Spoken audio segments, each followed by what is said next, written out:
Hello everyone, দেখো আমি চন্দ্রমল্লিকা চারা করেছি। দেখো কত। আমি প্রথমে একটা মাদার গাছ থেকে ডোক কেটে এনে বালিতে বসিয়ে চারা করেছি।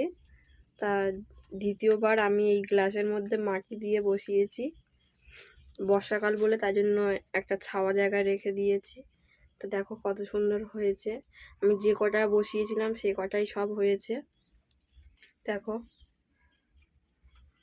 কেমন হয়েছে একটু জানিও। আর এই দেখো, এটা দেখে কেউ বুঝতে পারছো? এটা বোগেনভিলিয়ার ডাল থেকে চারা করেছি। কত সুন্দর পাতা বেরিয়েছে দেখো। এই দুটো এখন একটু অল্প পাতা বেরিয়েছে, কিন্তু এগুলো হয়ে যাবে। দেখো কেমন লাগলো একটু কমেন্টে জানিও। টাটা।